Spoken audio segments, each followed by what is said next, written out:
¿Qué tal? Hola a todos. Nos encontramos hoy con el profesor Jesús Huerta de Soto, que es catedrático de Economía Política, y precisamente vamos a ver si tenemos un fluido diálogo sobre economía y sobre política. Profesor, se habla de que estamos en una crisis, en una recesión. Hay quienes han ido más allá y han hablado del fracaso de un modelo. Exactamente, ¿en qué estamos? ¿Cómo podríamos definir la situación económica poco estable que tenemos ahorita en el mundo? Bueno, pues hay una crisis económica profunda que es resultado de una fase previa, en los últimos años, en la que ha habido un descontrol monetario y financiero tremendo en todo el mundo, que es responsabilidad básicamente de los bancos centrales, que han orquestado una expansión crediticia, que significa un crecimiento de los créditos a bajísimos tipos de interés, que ha llevado a que los empresarios invirtieran masivamente allí donde no debían.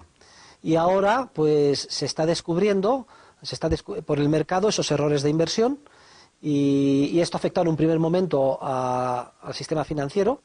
Los activos de los bancos son los préstamos concedidos a esos empresarios y ahora se ve que gran parte de esos préstamos no tienen el valor que se pensaba. Entonces los bancos están con un activo lleno de morosos cuando su pasivo es el mismo, y esto manifiesta una situación de insolvencia, y es la crisis financiera, y a su vez da lugar a la crisis económica, porque muchos empresarios se dan cuenta de que han cometido errores que ahora con dolor tienen que revertir, reestructurar. Hemos leído en prensa la búsqueda de los culpables. Hay quien achaca la culpa al mercado, hay quien achaca la culpa al marco normativo. Y yo le he oído a usted remontar estos orígenes de culpabilidad de alguna manera a finales del 19, exactamente a julio de 1844.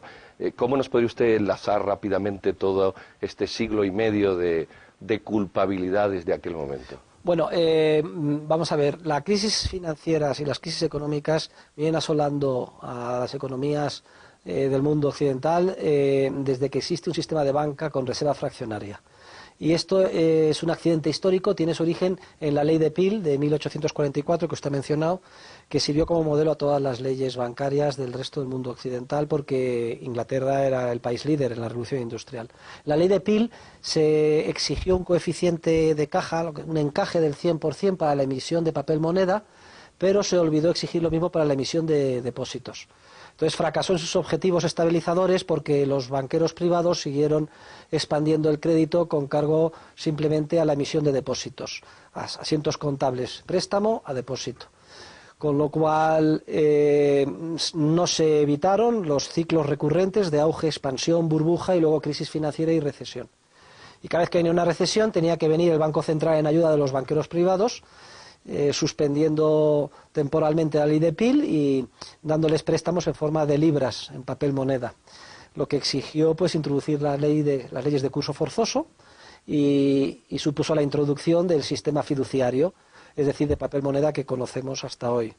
Y esa es un poco la historia del mundo occidental hasta hoy. ¿Qué pasa? Hay unos bancos centrales que orquestan la expansión crediticia, muy influidos por el atractivo de la inflación, reducen los tipos de interés, lanzan los empresarios a invertir masivamente como si hubiera más ahorro del que en realidad hay, y ponen las semillas de ulteriores crisis financieras y recesiones. Como políticamente no se considera admisible que haya crisis, en cuanto viene el menor aviso de la crisis financiera, reaccionan inyectando todavía más liquidez, que es lo que pasó en la última, en el año 2001. Y lo que significa simplemente posponer el problema a costa de hacerle luego todavía más grave, hasta que inexorablemente llega, que es la situación en la que nos encontramos hoy. La reacción de la banca europea versus la reacción, por ejemplo, de la banca norteamericana. Aquí escuchamos o tenemos información más de lo que ocurre en Estados Unidos. ¿Cómo podemos valorar la reacción del Banco Central Europeo? ¿Ha sido positiva? ¿Ha sido igual que la que ha hecho Estados Unidos? ¿Hay manera de compararlas y obtener alguna conclusión? Bueno, hay que primero reconocer que vivimos en un mundo muy globalizado, en el cual los flujos financieros están muy conectados entre sí. Pero si se puede hacer una comparación entre la política monetaria de la Reserva Federal de Estados Unidos y el Banco de Inglaterra y del Banco Central Europeo, ciertamente es menos insensata la del Banco Central Europeo, porque la Unión Monetaria se crea muy influida por la tradición del Bundesbank, es decir, del marco alemán. En Alemania hay, digamos, todavía la memoria histórica de que el nazismo llegó al poder como consecuencia de la hiperinflación de los años 20, y hay un mandato constitucional de estabilidad monetaria que de alguna forma desde los acuerdos de Maastricht se incorporó en la Unión Monetaria. El objetivo del Banco Central Europeo es solo la estabilidad, no perseguir ni impulsar ningún crecimiento de tipo monetario. Por eso, si se observa estadísticamente, la evolución de la manipulación monetaria es mucho más volátil en Estados Unidos e Inglaterra que en Europa. Cuando bajaron los tipos de interés al 1%, en Europa se bajaron al 2%. Cuando se subieron al 6, en Europa se subieron al 4. Es relativamente más estable.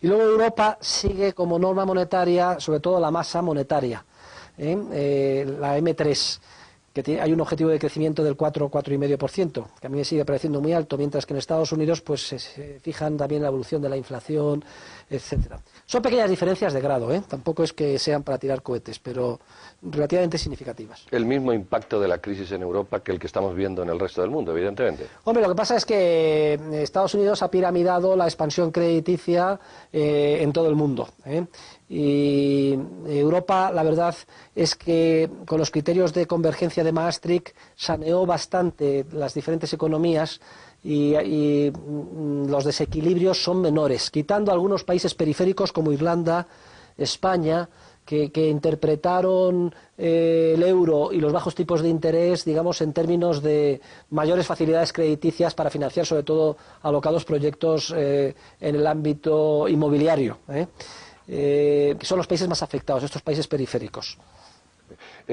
La recesión económica, cuando ya, vamos a decir, estalla, se destapa, se ve, se palpa, ¿en qué punto de la crisis estamos? ¿Estamos en ese punto de inflexión en el que comenzamos a recuperarnos y evidentemente tenemos que hablar de esperanzas a partir de ahora?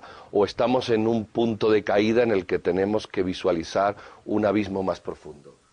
La recesión económica es el comienzo de la recuperación, porque es cuando se ponen de manifiesto los errores cometidos en la etapa previa. Se caracteriza porque se produce un realineamiento, un cambio en los precios relativos y en general una bajada de ellos, sobre todo de los bienes de capital en los que se han cometido más errores. Dependiendo del ciclo, el protagonista de la recesión será uno u otro. En la que tuvimos en los años 2001-2002 fue sobre todo en el ámbito de las tecnológicas, empresas tecnológicas, ahora sobre todo es el ámbito inmobiliario. Entonces, el mercado está tratando de descubrir cuál es el verdadero precio de esos bienes en los que se ha invertido por error y de los títulos que los representan en bolsa, etcétera. Que bajen hasta aquel nivel en el que vuelva a ser rentable o vuelvan a surgir oportunidades de ganancia. Luego, debemos de ser optimistas porque la recesión es el comienzo de la recuperación, pero también realistas sabiendo que aunque la crisis tiene un origen monetario, la recesión es real y microeconómica. Se ha invertido en determinados lugares donde no se debía invertir. Y no hay ninguna posibilidad a nivel macro, agregado, gubernamental, de detectar exactamente dónde se ha invertido mal. Esto es algo que hay que dejarlo al mercado y a los empresarios. Y exige un periodo de tiempo, esfuerzo, disciplina y hasta cierto punto sufrimiento, porque muchas personas que habían puesto mucha ilusión en proyectos de inversión ahora están muy desanimados porque se dan cuenta de que se han equivocado, han perdido dinero. Muchos trabajadores que estaban empleados en determinadas líneas productivas tienen que abandonarlas y dirigirse a otros, y es en esa fase en la que nos encontramos. Y esto puede hacerse o en V, de manera profunda y rápida, o bien si se pone arena en el proceso de cooperación social, puede bloquearse ese proceso de saneamiento y mantenerse indefinidamente en recesión, que sería el peor de los mundos, que es lo que pasó en Japón, por ejemplo. Hemos visto, por ejemplo, la política del presidente Obama, inyectar dinero a ciertas empresas o a ciertas organizaciones que estaban en quiebra, la cumbre del G20 con una declaración también de una cierta necesidad de intervencionismo o de bancos o de empresas quebradas.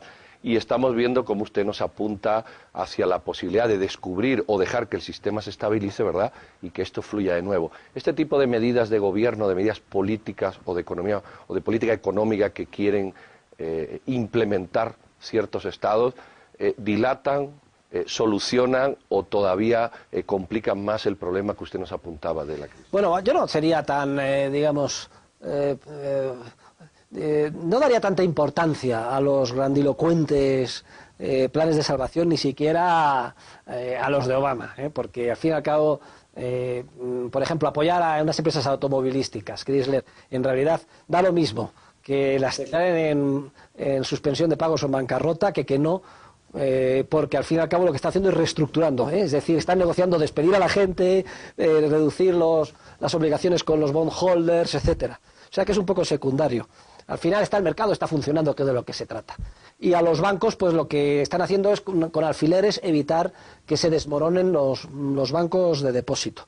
De ahí poco más. El daño que podía hacer Obama es de aumentar el intervencionismo, empeñarse en llevar adelante la reforma sanitaria. Supongo que no la podrá porque no tiene fondos.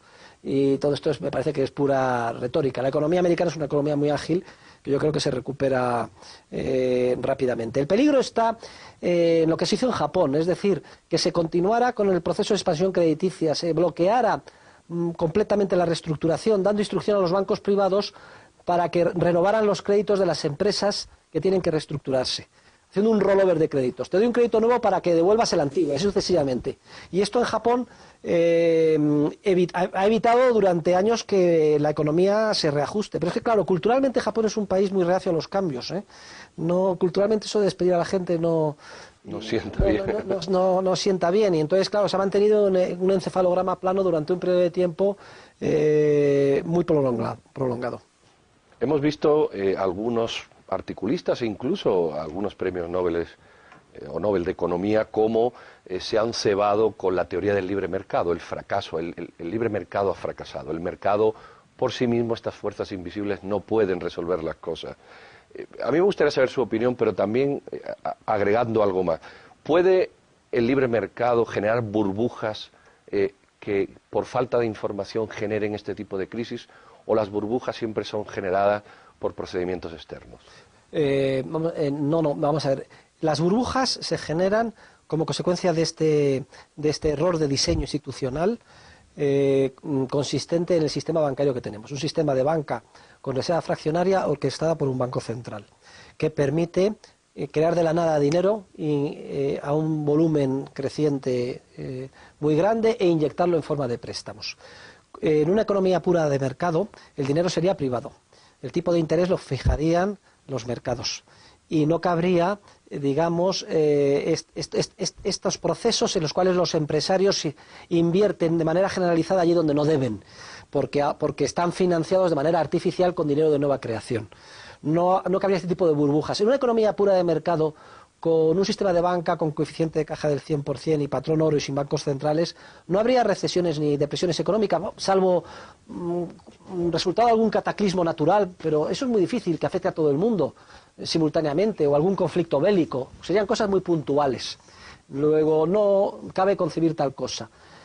Las crisis actuales son resultado de que no hay economía de mercado en el ámbito financiero. Hay un órgano de planificación central, equivalente al Gosplan que había en la extinta Unión Soviética, pero en el ámbito financiero, precisamente por eso se llama Banco Central, que se empeña en fijar la masa monetaria a través de una serie de estudios estadísticos, ingenieros sociales, que fija el tipo de interés, que es un precio clave de mercado libre, debía de fijar el mercado libre, pues ellos lo fijan por decreto, de manera que todo el destino universal de la economía del mundo depende de un señor, antes de Alan Greenspan y ahora de Ben Bernanke, que es algo increíble. Y lo que es increíble es que los ciudadanos no hayan sido capaces de detectar esto y piensen que una economía de mercado exige dinero público y que existan bancos centrales. A mí me parece tan obvio el error que es increíble que en pleno siglo XXI no haya un clamor popular en pos de una reforma que consista en desmontar el estatismo en el ámbito financiero. Y lo que es todavía más trágico es que se aproveche por los enemigos de la libertad para decir que esto es una manifestación más de que el capitalismo no funciona y de que hace falta mucho más Estado. Tengo colegas como Krugman, que son los famosos keynesianos. Los keynesianos les encantan las burbujas, en las burbujas no ven ningún problema y están aterrorizados en las recesiones. Dicen que entonces es cuando el Estado tiene que intervenir, inyectar más demanda agregada, gasto público, déficit fiscal, etcétera. cuando es justo lo contrario. Los economistas sensatos deben de denunciar las burbujas, porque es donde se están poniendo las semillas de los problemas posteriores, y luego clamar porque en la recesión las intervenciones de los estados sean las mínimas para que el saneamiento consistente en detectar los errores y en solucionarlos sea tan rápido como permitan las circunstancias. Ha habido muchos pronunciamientos, como usted evidentemente conoce. ¿Usted nos podría hacer una valoración de la falta de pronunciamiento contundente o escasez de pronunciamiento de la Escuela de Chicago al respecto? ¿Tiene alguna crítica o algún...? Bueno, la Escuela de Chicago tiene un problema, en mi opinión, esencial, y es que es prima hermana de la keynesiana.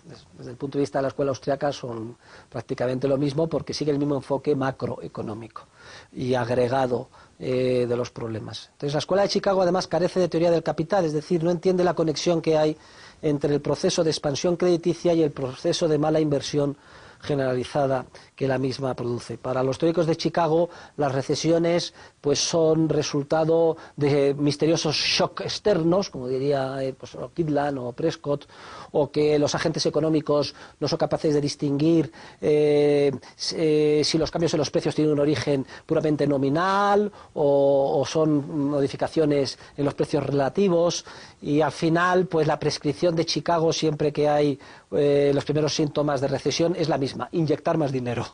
Entonces, en ese sentido son primos hermanos. Ellos ponen el acento la política monetaria, los keynesianos ponen el acento la política fiscal, y lo que es una tragedia es pensar pues que solo existen esas dos alternativas. La teoría económica de la escuela austriaca considera que ambas escuelas, Chicago y Keynes, adolecen de la misma incomprensión sobre cómo funciona una verdadera economía de mercado. Cabría hacer una interpretación, digamos, más caritativa de Chicago, porque cuando Friedman propone su regla monetaria para dar estabilidad, con un crecimiento monetario, digamos, preestablecido, dar estabilidad al sistema, pues se le podía contestar: oye, pues para la regla monetaria óptima sería un patrón oro puro, que el stock mundial de oro crece entre el 1 y el 2%, y además te evitaría cualquier manipulación por parte de los gobiernos, Pero nunca se atrevió a dar ese paso. Le faltó tiempo y convencimiento y conocimientos, porque lo que necesita la Escuela de Chicago además es una teoría microeconómica del capital, que no tiene. Es decir, no entiende de qué manera esa manipulación monetaria de los tipos de interés induce errores sistemáticos de inversión. Hemos estado hablando, está usted haciendo referencia interesante a la expansión crediticia que hacen los bancos, mucho más allá de la capacidad que teóricamente tienen en función de los ahorros que recibe. Estamos hablando de un fraude bancario, aunque, no se maneje así, porque no se conoce como fraude bancario, pero el hecho de operar abiertamente con una ficción más allá de la realidad que lo sustenta... Bueno, vamos a ver, es que el banquero individual no entiende tampoco esto, porque el banquero individual piensa que recibe depósitos y que los presta, ¿no? Entonces, y además está mezclando dos tipos de negocio: el depósito a la vista y lo que sería el depósito a plazo, que es un préstamo al banco que sí que podría prestar, si es de verdad un préstamo que tiene un periodo de tiempo durante el cual no se puede retirar. Lo que pasa es que si agregamos todos los balances de los bancos, en realidad el sistema bancario lo que hace no es ser intermediario entre unos que ahorran y otros que prestan, aunque ellos lo que venden y dicen que hacen es eso. No, lo que hacen es crear de la nada dinero, es decir, lo que hacen es conceder préstamos cuyo colateral son depósitos de nueva creación en forma de un simple asiento contable: préstamo a depósito, y entregar un talonario al empresario que recibe el préstamo para que empiece a gastar. Y la prueba de que no son intermediarios financieros, es decir, que no se ha ahorrado previamente, es que de la masa monetaria que existe en el mundo solo está plasmada en efectivo en torno a la 10ª parte, aproximadamente, grosso modo, tanto en Europa como en Estados Unidos. Otras 9 10ª partes son los depósitos, creados de la nada. O sea, el depósito es una ficción, es un dinero virtual. No ha venido alguien y ha entregado el dinero, el billete, el euro, y se ha prestado. No, si eso fuera así, tendría todos un encaje del 100%. Aunque los banqueros digan: no, yo recibo de dinero y eso es lo que presto. No es así. Las 9 10ª partes son depósitos creados de la nada a través de ese proceso de expansión crediticia, que está orquestado por los bancos centrales, que son en teoría los que debían de controlar que ese proceso no fuera muy intenso, no lo hacen, bien de forma activa o pasiva. Hay lo que a mí se llamaba el inflacionismo pasivo. De pronto la gente empieza a pedir préstamos, los bancos privados se los conceden y los bancos centrales no se atreven a subir los tipos de interés ni a poner un freno porque piensan que van a abortar una recuperación sana, y para cuando se dan cuenta todo esto se ha desmoronado. Por cierto, los bancos centrales conocen perfectamente esto que estoy explicando. Jean-Claude Trichet, que es el presidente del Banco Central Europeo, ha leído mi libro, conocen perfectamente. Son conscientes de que lo que estamos sufriendo ahora es el resultado de la burbuja especulativa organizada por el famoso Alan Greenspan, que en su día, poco menos que se le consideró el gurú, el mejor banquero central del mundo. Y incluso ahora, sottovoce, o incluso públicamente también Ben Bernanke han dicho, y ahora tenemos que tener mucho cuidado con toda la base monetaria que hemos creado, porque en cuanto se produzca la recuperación aquí se puede organizar otra expansión crediticia enorme. Y entonces están digamos, preocupados de que en cuanto se produzca la recuperación, en teoría, subir los tipos de interés y evitar que se le produzca una expansión. Pero yo soy muy escéptico de que se acuerden entonces de esto, y ya verán ustedes cómo se reinicia de nuevo la expansión y tenemos la semilla de otra crisis financiera, otra recesión, como en los últimos 200 años, y así sucesivamente. Hemos ido viendo a lo largo del tiempo la cantidad de crisis o de recesiones económicas que se produce. Claro, aquí caben dos preguntas un poco ingenuas, si se quiere, pero yo creo que necesarias. ¿No aprendemos nada de unas a otras, o es que todas son distintas y no hay manera de visualizar que se nos vienen encima y cuando se nos vienen, se nos vienen? Porque pensar que seguimos pecando exactamente igual, bueno, pareciera que el ser humano no aprende, ¿verdad? Bueno, pero eso es lo mismo que se pregunta siempre, me preguntan mis alumnos en clase cuando explico, yo qué sé, los efectos del salario mínimo que crea desempleo. Y entonces los políticos, ¿por qué siguen estableciendo salario mínimo? Aquí hay muchos incentivos de tipo político, la inflación siempre es muy atractiva políticamente, y cuando estamos en mitad de la euforia pues, pensamos que hemos llegado a una nueva economía y que hemos acabado con los ciclos. Cuando existía patrón oro, antes de la Segunda Guerra Mundial, antes que se abandonara el patrón oro, que no era un patrón oro puro, porque existían bancos centrales y había banca comercial fraccionaria, los ciclos eran más cortos porque se ponía fin a la expansión antes, vía salida de oro del correspondiente país. Cuando ya el último anclaje del oro desaparece, y a partir de los años 70, pues se ha permitido que la expansión crediticia durara durante más años y con una intensidad mayor. Y esto ha producido la ilusión de que se había acabado con los ciclos. No ha sido así, lo hemos visto después con la famosa crisis del petróleo, después de la guerra del Vietnam, la salida de Reagan, luego la crisis que tuvimos en el año 87 con la primera guerra de Irak, luego después con la del 2001 y ahora con esta. Luego entonces los hechos son tozudos y tozudísimos. Y seguiremos teniéndolos mientras no se produzcan las reformas necesarias del sistema monetario internacional dirigidas a eliminar la posibilidad de expansión crediticia. Mientras no se produzca, por cierto, esa reforma, la teoría de todas formas es útil, porque un banquero central tipo Trichet, sabiendo esto, pues lo que debería de hacer, o Ben Bernanke, es que no aumentara la oferta monetaria ni la expansión crediticia. Y por tanto tomar las medidas de subida de los tipos de interés en el momento en el que se viera que empezaba a producirse la burbuja. El problema es que yo dudo mucho que esos consejos de los bancos centrales sean capaces de tener esa disciplina. Ha puesto usted de manifiesto lo que la ciudadanía tenía que hacer, exigir, ¿verdad?, de alguna manera, y también ha puesto usted de manifiesto lo que los políticos o los bancos centrales hacen. Lamentablemente en el continente americano lo que estamos viendo ahora es el resurgir de unos gobiernos que exactamente hacen lo contrario y además con un énfasis muy particular de lo que usted acaba de exponer. La masa social o la ciudadanía no opina nada porque enseguida es callada y el intervencionismo cada vez se da más. Ese cambio, esa nueva aceptación de este socialismo del siglo XXI, como le han venido a denominar, bueno, pareciera que viene a empeorar todo este panorama que estamos viendo. ¿Por qué se da esto si la lógica dice que se tenía que huir? Pero esto que me dice usted no es nuevo, es como los ciclos. Si usted se lee la historia de Roma de Mommsen, verá que en la guerra civil con los Marios, exactamente, los Marios eran unos demagogos y reinterpretaban siempre a favor de su intervención todo lo que estaba sucediendo y se llevaban a la masa encantada, la masa de ciudadanos está deseando de escuchar lo que quiere oír. Si quieren ustedes que que la engañen una y otra vez, se aprovechan las crisis para justificar, los gobernantes justificar la necesidad de su existencia y de que tienen que intervenir.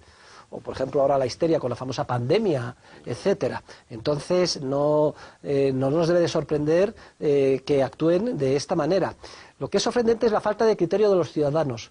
Pero es que los ciudadanos se han llegado a acostumbrar a pensar que el dinero tiene que tener un sello estatal porque si no, no vale, y que papá Estado nos tiene que proteger los precios y que nos tiene que construir las carreteras, los hospitales, las pensiones, la sanidad, etcétera. Ese es el gran conflicto y el gran desafío de nuestro tiempo.